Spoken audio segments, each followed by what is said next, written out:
Hello बच्चों, welcome to Mohini magic math. आज हम लोग क्लास 9th का chapter 5 introduction to Euclid geometry.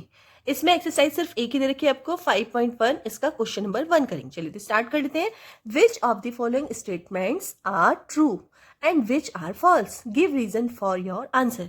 तो इसमें ट्रू फॉल्स तो आपको बताना ही है, साथ के साथ आंसर्स भी रीजन भी बताना है कि क्यों है फॉल्स क्यों है ट्रू। ठीक है, लेकिन अगर आपने इससे पहले अगर इंट्रोडक्शन वीडियो नहीं देखी है तो प्लीज इंट्रोडक्शन वीडियो जरूर देख लेना, जिससे आपको क्वेश्चंस इजीली समझ में आ जाएंगे। अगर आप इंट्रोडक्शन वीडियो नहीं देखोगे ना तो आपको थोड़ा सा समझ में नहीं आएंगी चीजें। ठीक है ना, तो इंट्रोडक्शन वीडियो आप देख लेना, लिंक मैं डिस्क्रिप्शन में दे दूंगी, वहां से देख लेना। ठीक है, चलिए तो स्टार्ट कर लेते हैं। फर्स्ट इसका पार्ट है, इसमें एक्चुअली 5 पार्ट्स है। ठीक है, तो फर्स्ट दे रखा है only one line can pass through a single point. ठीक है, तो देखिए ये सपोज एक सिंगल पॉइंट है और इस सिंगल पॉइंट से हम इस तरह से लाइन ड्रॉ कर सकते हैं, इस तरह से जा सकती है, मतलब इनफाइनाइट लाइन इस पॉइंट के थ्रू जा सकती है। जबकि हमारा क्वेश्चन ये बोल रहा है कि सिर्फ एक लाइन ही पास हो सकती है, तो ये गलत बोल रहा है। ठीक है, तो हम क्या लिखेंगे इसमें, फॉल्स होगा। सबसे पहले फॉल्स लिख देंगे। Infinite lines can pass through a single point, एक सिंगल पॉइंट से हम बहुत सारी लाइंस ड्रॉ कर सकते हैं, इनफाइनाइट लाइंस। ठीक है, देखिए सेकंड इसका पार्ट है, इसमें दे रखा है there are an infinite numbers of lines which pass through two distinct point. मतलब बहुत सारी लाइंस हैं जो सिर्फ दो डिस्टिंक्ट पॉइंट, दो पॉइंट से गुजरती हैं, थ्रू होती हैं। ठीक है, पास होती है दो पॉइंट्स के। सपोज ये मेरे पास 2 पॉइंट्स हैं, ठीक है, और इससे मैं लाइन थ्रो करती हूँ, तो कितनी लाइन मतलब पास हो सकती है? सिर्फ एक ही लाइन पास हो सकती है। दो डिस्टिंक्ट पॉइंट से ओनली वन लाइन ही पास हो सकती है, बहुत सारी लाइन पास नहीं हो सकती है। ठीक है, तो ये क्या हो गया, ये भी फॉल्स हो गया है आपका। False, only one line can, ये सॉरी कैन है, pass through two distinct point. ठीक है, तो ये आप इसका रीजन लिख देंगे। थर्ड देख लेते हैं हम लोग। थर्ड है आपका a terminated line can be produce infinitely on both the sides. ठीक है, एक टर्मिनेटेड लाइन कौन सी होती है? जो स्टेबल हो, जिसके 2 एंड पॉइंट हो।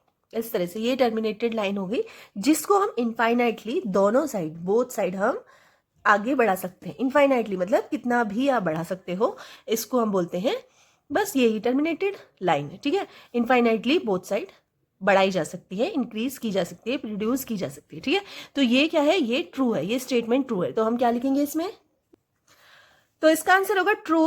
पॉस्टुलेट 2 है इसमें। ठीक है, we can produce infinitely on both side. ठीक है, ये आप रीजन लिखेंगे। इसका फोर्थ पार्ट है if 2 circles are equal then their radius are equal.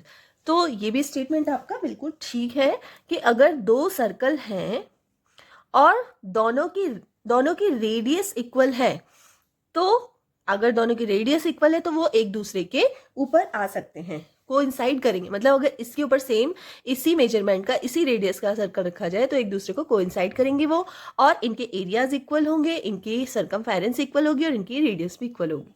ठीक है, तो इसमें आंसर क्या लिखेंगे आप?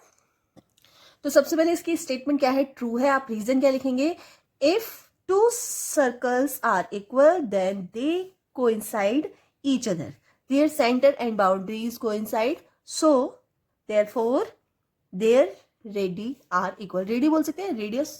ठीक है, तो आर इक्वल होगी, ये आपको स्टेटमेंट देना है कि उनके सेंटर भी इक्वल ही होंगे, उनकी बाउंड्रीज इक्वल होगी, है ना, कोइंसाइड करेगी, सॉरी, एक दूसरे को कोइंसाइड करेगी, तो उनकी रेडियस भी इक्वल होगी। ठीक है, और हाँ, उनका एरिया और उनके सर्कमफेरेंस भी इक्वल होगी। नेक्स्ट इसका लास्ट पार्ट, फिफ्थ पार्ट है। फिगर इसमें दिए हुए हैं और इसमें दे रखा है if A B equals to P Q and P Q equals to X Y then A B equals to X Y. ये पॉसिबल है या नहीं है? तो देखिए यूक्लिड के फर्स्ट एक्सियम्स में ये दिया हुआ है कि अगर 2 लाइंस इक्वल है आपस में, एक लाइन दूसरी लाइन के इक्वल है और दूसरी लाइन अगर तीसरी लाइन के इक्वल है, तो फर्स्ट लाइन और थर्ड लाइन भी आपस में इक्वल हो जाएंगी। ठीक है, तो ये स्टेटमेंट आपका ट्रू है। तो आप कैसे लिखेंगे रीजन? तो इसमें आप लिखेंगे सबसे पहले स्टेटमेंट जो आपका ट्रू है, और ये फर्स्ट एक्सियम्स ऑफ यूक्लिड का फर्स्ट एक्सियम से लिया गया है। ठीक है, तो देख लीजिए इसमें क्या है, things which are equal to the same things are equal to one another. ठीक है, अगर 2 चीजें आपस में इक्वल है तो वैसी ही सेम चीज भी उसके दूसरे के इक्वल होगी। ठीक है, तो यही है इसके फर्स्ट क्वेश्चन में तो अगर आपको वीडियो हेल्पफुल लगी हो और सारे के सारे क्वेश्चन हो चुके हैं आपके, बस आप इंट्रोडक्शन वीडियो देखना बिल्कुल मत भूलना, ठीक है।